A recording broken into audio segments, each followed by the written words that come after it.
हम फ्रिक्शन के बारे में पढ़ चुके हैं, फ्रिक्शन की टाइप्स के बारे में पढ़ चुके हैं, उसके कोफिशिएंट के बारे में पढ़ चुके हैं।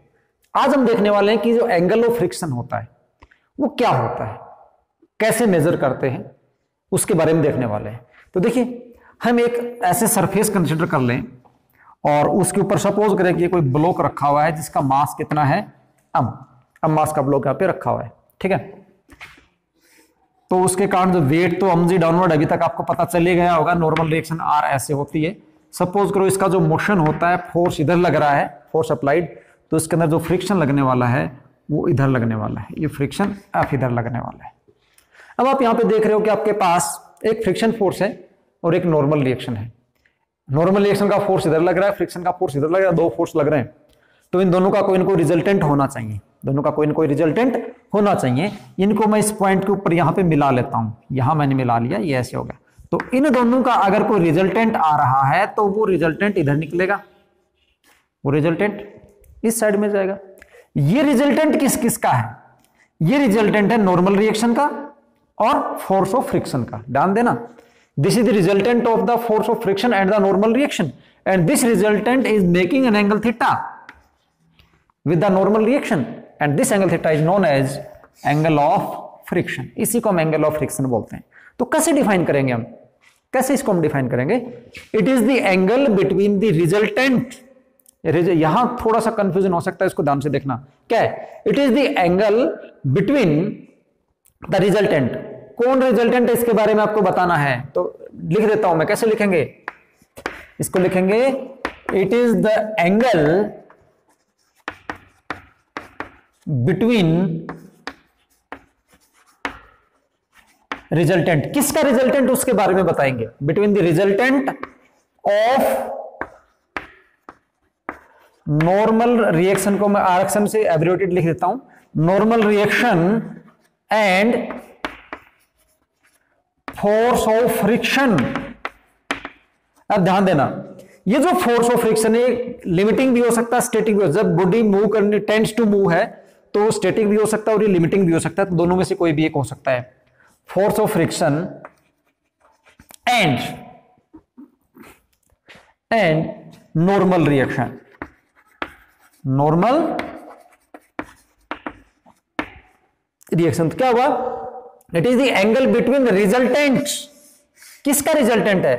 Of normal reaction and the force of friction. यहां पे ये एक बात है, इस पे ध्यान देना। ये किसका एंगल है? इस रिजल्टेंट का है। और ये रिजल्टेंट किस किस का है? नॉर्मल रिएक्शन और फोर्स ऑफ फ्रिक्शन का है। और फिर किसके बीच में? नॉर्मल रिएक्शन के बीच का फोर्स है। ओके, इसको मैंने यहां से थीटा से रिप्रेजेंट कर दिया। तो इसको हमने बोला कि एंगल ऑफ फ्रिक्शन है। और ये जो एंगल ऑफ फ्रिक्शन है, this angle of friction depends, this angle of friction depends, किस पे डिपेंड करेगा? This depends on the mg and f। किस पे डिपेंड करेगा? mg and f। mg जितना ज्यादा होगा r उतना ही ज्यादा होगा। ये फ्रिक्शनल फोर्स जितना ज्यादा होगा उसी के अकॉर्डिंग ये थीटा की वैल्यू चेंज हो जाएगी। अब सपोज करो, अगर मान लीजिए कोई गिवन सरफेस है, उसके लिए मैं अलग अलग ब्लॉक लेता हूं, एक कम मास का लेता हूं, ज्यादा मास का लेता हूं, तो मैं जिसको जितने ज्यादा मास का लूंगा, मास ज्यादा लूंगा तो mg ज्यादा हो जाएगा, mg ज्यादा हो जाएगा तो r ज्यादा हो जाएगा, तो ये रिजल्टेंट इस साइड में शिफ्ट हो जाएगा। ठीक है। दूसरा, अगर मान लीजिए मैं फिक्स मास के लिए और ये सरफेस का नेचर चेंज करता रहता हूं, एक बार ग्लास ले लिया, वुड ले लिया, स्टोन ले लिया, इस प्रकार से मैंने सरफेस चेंज किए, तो फोर्स ऑफ फ्रिक्शन बदलेगा। और अगर इस बार फोर्स ऑफ फ्रिक्शन बदल रहा है, आर कांस्टेंट है, तो ये एंगल इस साइड में आ जाएगा, जो ज्यादा है ये रिजल्टेंट उसी की साइड में आ जाएगा। ठीक है। इसके अगर आपको डायरेक्शन मेजर करनी हो, डायरेक्शन, तो इसके अगर मैं डायरेक्शन देखूंगा तो डायरेक्शन क्या आएगी? इसकी डायरेक्शन आएगी टेंजेंट थीटा।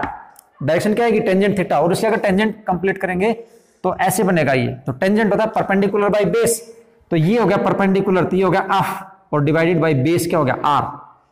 ये क्या हो जाएगा? यहां से लेकर यहां तक ये किसको रिप्रेजेंट कर रहा है? ये फोर्स ऑफ फ्रिक्शन को इस डायरेक्शन में, और इस डायरेक्शन में नॉर्मल रिएक्शन को, तो दिस बाय दिस लिखूंगा तो हो जाएगा एफ डिवाइडेड बाई आर। क्या हो जाएगा? F divided by R. ठीक है। एफ की वैल्यू क्या होती है? एफ की value force of friction, force of friction की वैल्यू आपको पता है म्यू mg होती है। किसके बराबर होती है? एफ की वैल्यू म्यू mg के बराबर होती है। और आर, आर क्या होता है? आर mg है, mg कैंसिल mg। इसका मतलब क्या हुआ? जो टेंजेंट थीटा आएगा वो म्यू के बराबर आएगा, और थीटा इज इक्वल टू आएगा वो टेंजेंट इनवर्स म्यू आएगा। तो ये रिलेशन भी है।